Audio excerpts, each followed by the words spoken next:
Cualquier recorte en educación en este país está mal.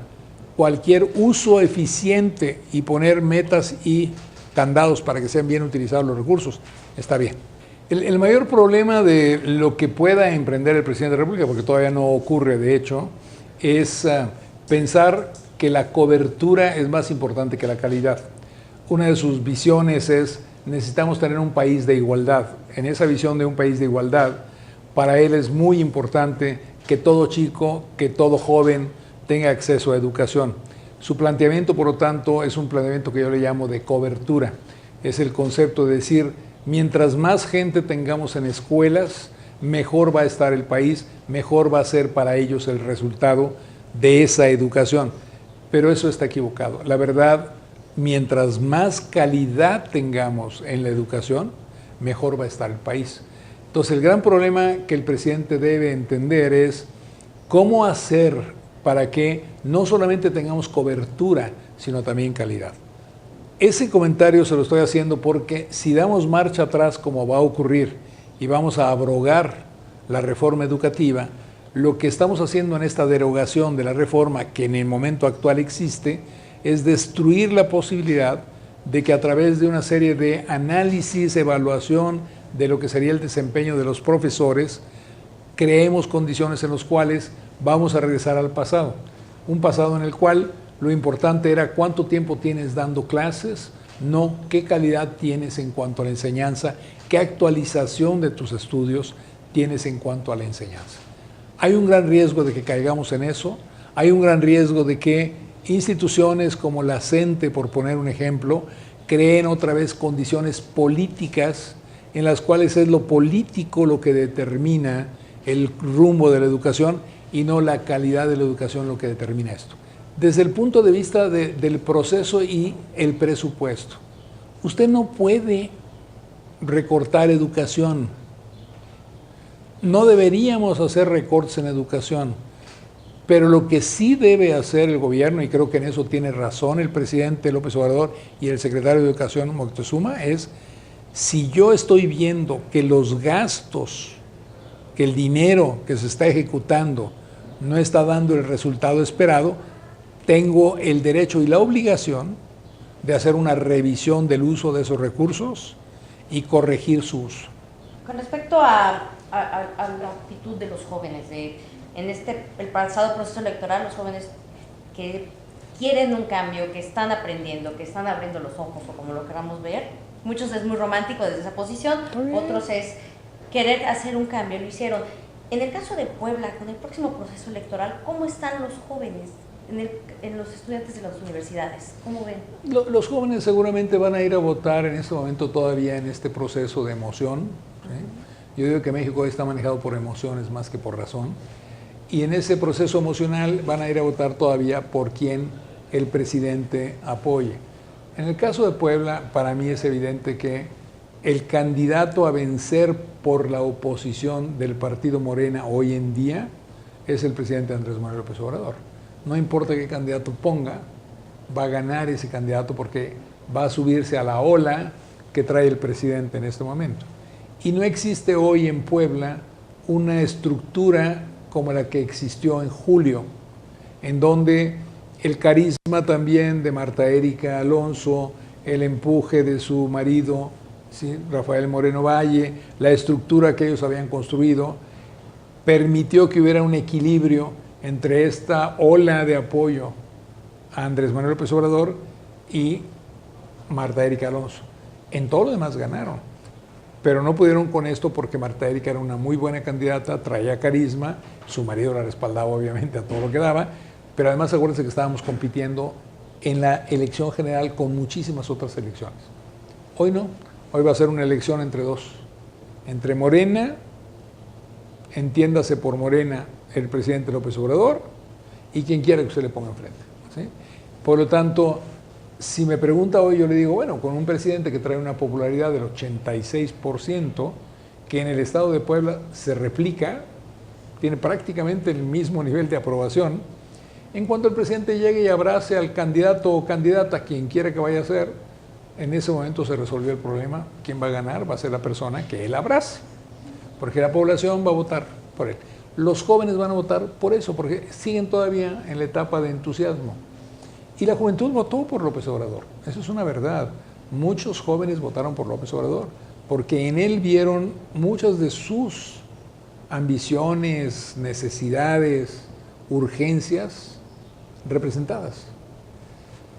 La gran pregunta no es este año, la gran pregunta es dentro de 2 años, cuando el gobierno del presidente López Obrador haya cometido más fallas y no se den los resultados que él esperaba por magia. Si en efecto, como todo parece indicar, el crecimiento económico no se da, la generación de empleo sigue siendo ficticia porque es a base de transferencias que hace el gobierno federal, los jóvenes van a empezar a perder ese entusiasmo y en 2 o 3 años van a empezar a razonar que finalmente todos somos iguales y van a empezar a votar por otras opciones. ¿Qué podría pasar con el México tan convulso en la cuestión de la seguridad? No sabemos todavía cómo va a quedar esta cuestión de la seguridad nacional por medio de la Guardia Nacional. ¿Cómo podríamos proyectar, o sea, con la experiencia que tiene usted, tanto económica, política, cómo? Pues mire, yo le voy a decir lo que he estado diciendo desde hace más de 1 año. Si yo veo algo que funciona, ¿por qué no lo repito? Yo vi en Ciudad Juárez que el robustecimiento de la policía local, el aparamiento entre la policía local y la sociedad y las organizaciones de la sociedad civil, con un propósito común de poner orden, dio como resultado que se restableciera la paz, la tranquilidad y bajar el crimen en la Ciudad Juárez, y también en Tijuana, y también en Monterrey. Si yo observo esto, me doy cuenta de algo. La solución tiene que empezar por lo local. Tengo que llegar a los centros urbanos más afectados y más importantes. Tengo que constituir una policía local preparada, bien pagada, joven, con otra visión. Tengo que hacer una conexión entre la sociedad civil y estas policías, respetando e integrando a las organizaciones de la sociedad civil como parte del proceso, y tengo que incorporar al sector empresarial para que también aporte recursos y me permita tener la capacidad financiera para que tengamos todo bien montado. Ese ejemplo ha pasado muchas veces y ha demostrado ser efectivo.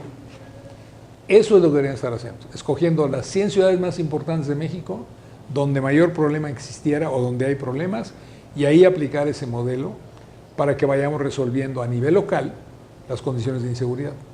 Después tendremos que buscar la conexión entre estas y una situación más nacional.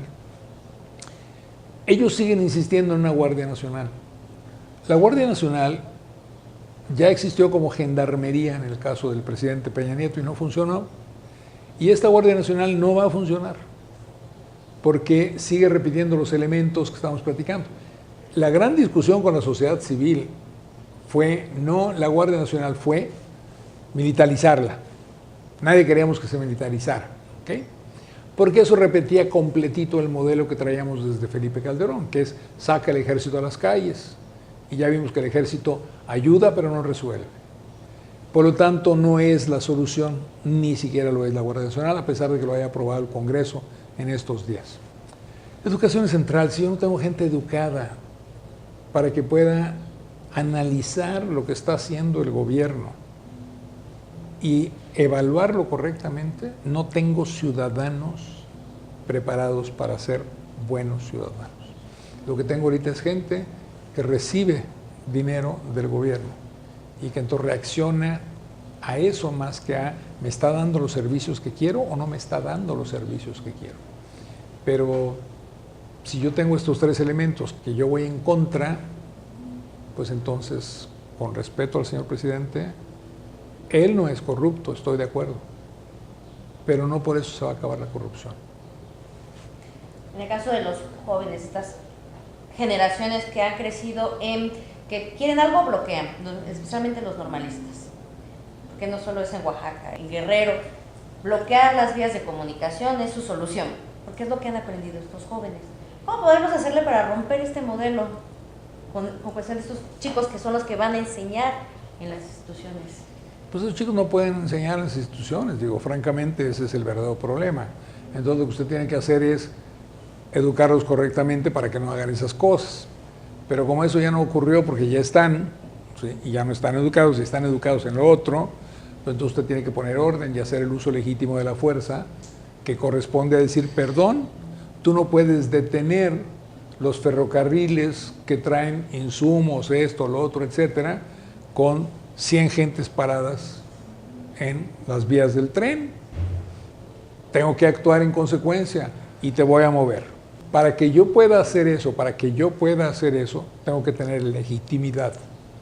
El gobierno anterior no la tenía, este gobierno la tiene. Debería ponerlo en práctica. Por último, ¿tiene alguna aspiración política en esta etapa de su vida? Pues los políticos tenemos el problema de que siempre tenemos aspiraciones políticas, no importa lo que digamos. Sí, la respuesta es si se da la oportunidad, la opción y la necesidad, con todo gusto. Pero tengo algo más importante que aspiración política. Tengo aspiración ciudadana. Lo que no voy a dejar de hacer es comportarme como ciudadano. Y un ciudadano está siempre pendiente de lo que está pasando, participa, opina y al mismo tiempo critica cuando hay que criticar, pero también respalda cuando hay que respaldar las acciones del sector público. Por supuesto que como político me encantaría ser gobernador, presidente, sí, por supuesto, pero eso es algo que puede o no ocurrir y que ahí está siempre en el diseño de un político. Pero lo que nunca debemos de dejar de ser todos los mexicanos es ser ciudadanos. El papel más importante de todo mexicano es ser ciudadano. Y es como ciudadano responsabilizarme de que mi país, se maneje correctamente por unos y otros. ¿Quiénes son unos y otros?